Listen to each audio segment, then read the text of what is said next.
রোজকার মতোই বাজার করতে এসেছিলেন অনেকে, কিন্তু হঠাৎ একটা ছবি দেখে রীতিমতো অবাক হয়ে গেলেন সকলে। আবার কিছু সবজি বিক্রেতা, মাছ বিক্রেতা হঠাৎ করেই হয়ে গেলেন বিখ্যাত। এই সমস্ত দোকানগুলি থেকে সবজি এবং মাছ গেল মন্ত্রী এবং তৃণমূল প্রার্থীদের বাড়িতে। ওই মাশরুম নিল আমার থেকে দুটো, আচ্ছা 2 প্যাকেট চিনি। ইফতি আজাদ আমাদের এই অঞ্চলে দাঁড়িয়েছে। কোন পার্টি? টিএমসি। কথোপকথন হলো? হ্যাঁ, কিছু হলো আর কি। কেমন লাগলো? এরপরে বলবো আমাদের মার্কেট সম্বন্ধে, বলবো যে মার্কেটটা এখন লোকসভা নির্বাচনে বর্ধমান দুর্গাপুর কেন্দ্রের তৃণমূল প্রার্থী হয়েছেন কীর্তি আজাদ। তাকেই এদিন সাত সকালে দুর্গাপুরে বাজার করতে দেখা গিয়েছে।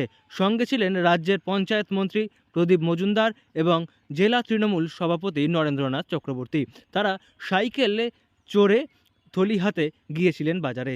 বাজার ঘুরে ঘুরে মানুষের সঙ্গে যেমন বার্তালাপ করেছেন, একই সঙ্গে তারা নানা রকম সবজি, মাশরুম, মাছ ইত্যাদিও কিনেছেন। আমার দোকানে কাঁচা আম কিনলো, পুদিনা পাতা কিনলো, ধনিয়া পাতা কিনলো, লঙ্কা কিনলো, ঠিক আছে, আমলকি কিনলো, এগুলো কিনলো। খুব ভালো সবজি দেখলো, তার জন্য বলছে না খুব সুন্দর, এই জন্য নিল। আমার খুব ভালো লাগলো, আমি খুব গর্বিত যে আমার কাছে এই যে সব জিনিসটা নিল না, আমি খুব গর্বিত।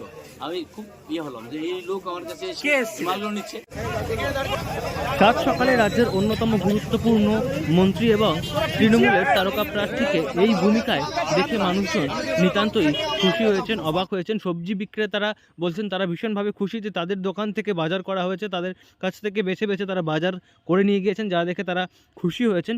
অন্যদিকে এদিন জুনিয়র সতীর্থ ইউসুফ পাঠান, যিনি তৃণমূল প্রার্থীও, তাকে নিয়ে গুরুত্বপূর্ণ মন্তব্য করেছেন সিনিয়র সতীর্থ कीर्ति आजाद। नहीं, यूसुफ बहुत अच्छा लड़का है। देखिए, 1983 में पहली बार विश्व कप हम लोग जीते, और अगर दूसरा किसी ने उसका अनुकरण किया तो 2000 की धोनी की टीम में यूसुफ पठान था। यूसुफ पठान एक गरीब परिवार से आता है और वह जानता है कि लोगों का दुख दर्द क्या है, और हमको पूरा विश्वास है कि वो आगे आने वाले समय में दीदी जो उसमें विश्वास रखी हैं, जो आशीर्वाद दी हैं, वह लोगों की सेवा करें। প্রসঙ্গত লোকসভা নির্বাচনের দিন ঘোষণা হয়েছে। বাংলায় 7 দফায় হবে নির্বাচন।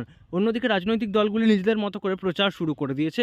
তবে এদিন প্রচারে বেরিয়ে একদম ভিন্ন ছবি ধরা পড়েছে দুর্গাপুরে, যেখানে মন্ত্রী, তারকা প্রার্থী, জেলা সভাপতি সকলকে একসঙ্গে মিলে সাইকেলে চড়ে বাজার যেতে দেখা গিয়েছে, বাজার করতে দেখা গিয়েছে। দুর্গাপুর থেকে নয়ন ঘোষের রিপোর্ট, লোকাল 18 বাংলা।